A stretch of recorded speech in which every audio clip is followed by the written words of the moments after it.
Simply Explained, The Century of the Self. 5-part series for quick learning or a lesson to put you to sleep. Driven by primal, selfish, and often violent unconscious instincts.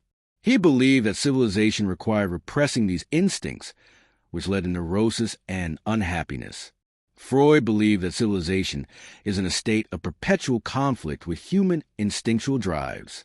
He believed that while civilization provides security and order, it does so at the expense of individual freedom and happiness by repressing innate sexual and aggressive urge. For a cohesive society to function, these powerful, antisocial urges must be suppressed. Sigmund Freud, well known for his theories on the unconscious, suggested it holds repressed desires and emotions that can affect our actions and mental health. Edward Bernays, often called the father of public relations, used manipulation in the form of propaganda to bypass rational thought and appeal directly to people's unconscious desires and fears to sell product to them they didn't actually need. Freud believed that people sublimate or channel their repressed sexual and aggressive drives into socially acceptable activities. Edward Bernays proved this theory, getting a start during WW1 propaganda campaigns, encouraging American citizens to support the war. He gained insights on influence and persuasion. He was so successful that Bernays was asked to accompany President Wilson to the Paris Peace Conference at the age of 26 to create the slogan, "Make the world safe for democracy." Edward Bernays' insight. Once he returned to America, he wondered if he could use his propaganda campaign to sell goods and services. He realized that the word propaganda wasn't looked upon in a positive light, so he decided to use the term public relations. After World War I, Bernays read his uncle's work and realized that if you could link mass-produced goods to these hidden, irrational desires, you could make people want things they didn't need. He called this the engineering of consent.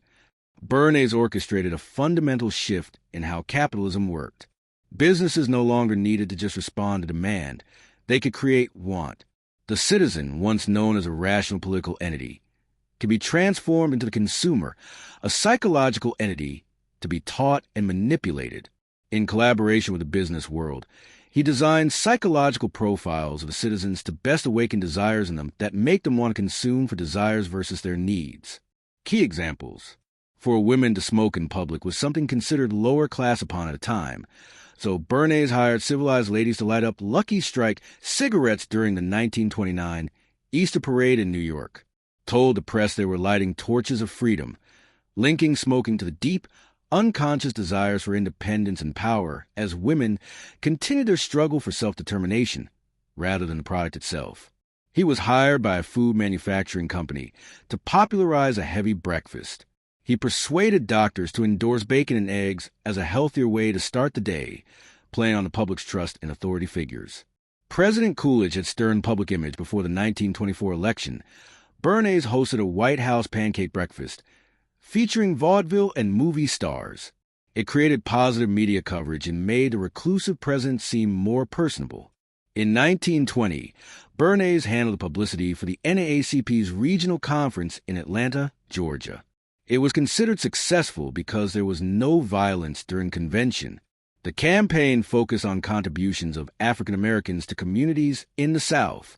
Edward Bernays' work in the water fluoridation campaign demonstrates both the power and influence of public relations, reshaping perceptions about public health in America. Bernays applied principles derived from his uncle Sigmund Freud's psychoanalysis to shape public opinion. He recognized that people's fears and anxieties could be addressed through strategic messaging. Bernays effectively engaged influential figures, including dentists and health officials, to advocate for the benefits of fluoride. By portraying these endorsements as coming from trustworthy sources, he helped alleviate public concerns. It was portrayed as an act of community responsibility, emphasizing that a healthy community starts with healthy teeth. Thanks for listening. Remember, what you let into your world will affect what comes out of your world. Pay attention to what you see and understand what you are doing. Don't forget to like, comment, share, and subscribe.